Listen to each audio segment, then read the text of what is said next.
Tennessee proved why they got the #1 defense in the country. They did a great job on us. We turned the ball over way too much. I mean, they had 8 turnovers. We had 19 turnovers.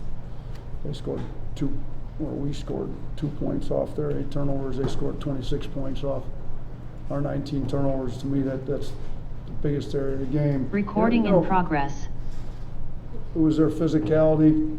They got into our guards. We didn't handle it well. We obviously didn't do a great job preparing our guys to go against physicality that was going to come with this game. The underneath out of bounds where we turned it over a few times. We coaching staff's got to do better. I got to do a better job getting us ready to play in a game like this. You know, we only get them once.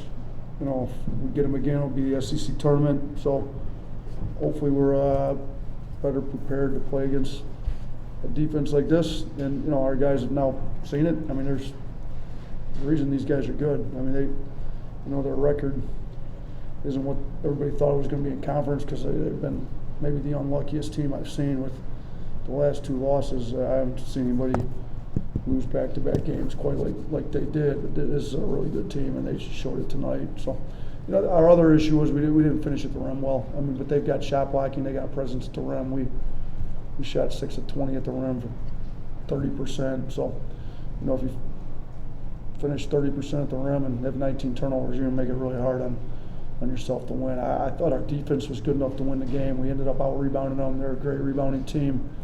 You know, Brandon and Clowney with 11 and 10 rebounds each. That they played pretty well on the glass, but our offense let us down tonight.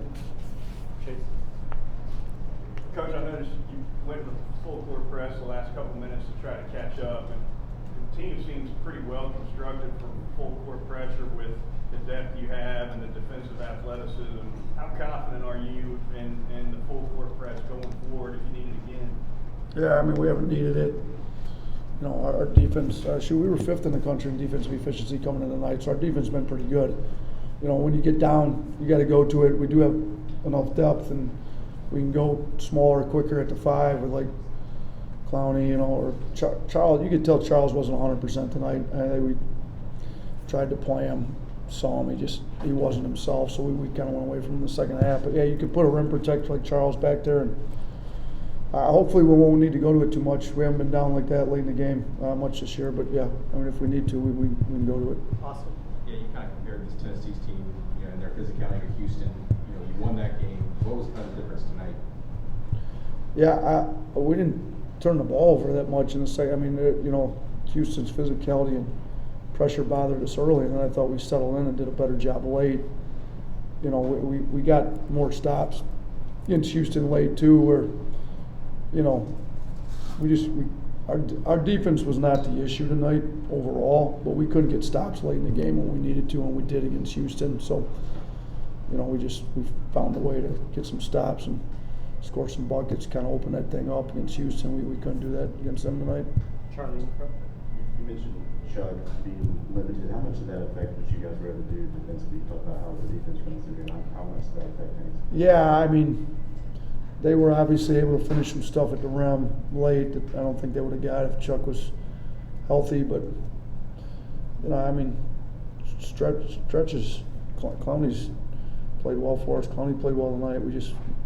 They had 2 guys out too, so, you know, they'd have been a lot better if their 2 guys played too. So that's basketball. You know, at least Charles was able to give us some minutes. But yeah, I do think he would have impacted the game defensively. He always kind of anchors our defense, makes it harder to score in the paint. And we didn't have him, so it hurt. But we got to learn how to play without guys, different guys when they're hurt. In the back. Hey, Coach, Simon Williams, WZDX, Fox 4, Huntsville. This is the #1 ranked defense in the metrics, and you said that they showed it for a reason. What did this week look like in preparation for that, and then how did it show itself in this game?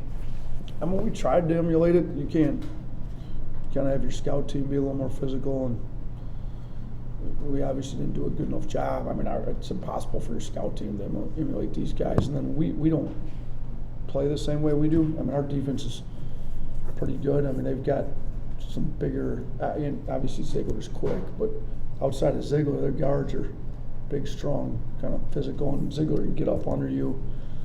You know, they're into you a lot. Like, and we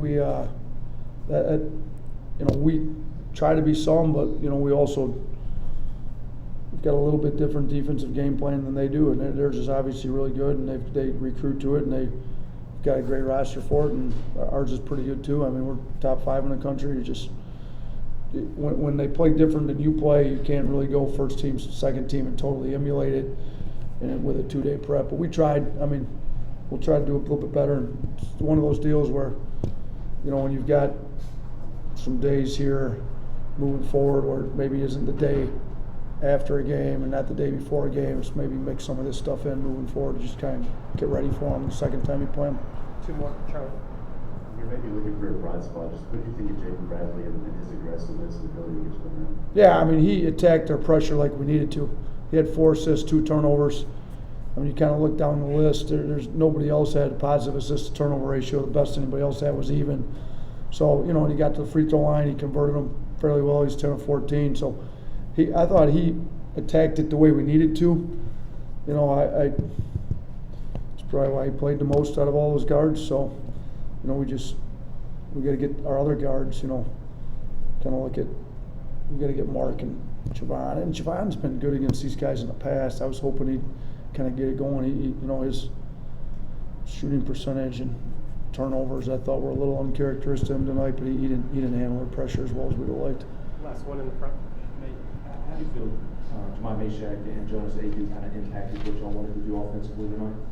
I mean, what did Adu had 3 blocks? Yeah, I mean, I remember a couple layups that I thought you would have had, and he protects the rim, and you know, does a great job for him. And Mashak's definitely in there for his defense. That's why they're playing him. He does a good job. I mean, he was physical with Brandon. He made Brandon's night a lot harder, you know, than it would have been. I mean, you know, they've got defensive players on that team. I mean, you kind of go down the line. I mean, even Julian Phillips is a great defender. Didn't play tonight, but you look at the guys that they're playing. I mean, they kind of tighten their rotation up to 8 guys. All 8 of those guys really guard on the defensive end. And Mashak, I mean, they talk about Mashak being a stopper. I mean, he played over 27 minutes and didn't score a point. So he's obviously in there for his impact on the defensive end. He did a great job tonight. Thanks, Coach. Thank you.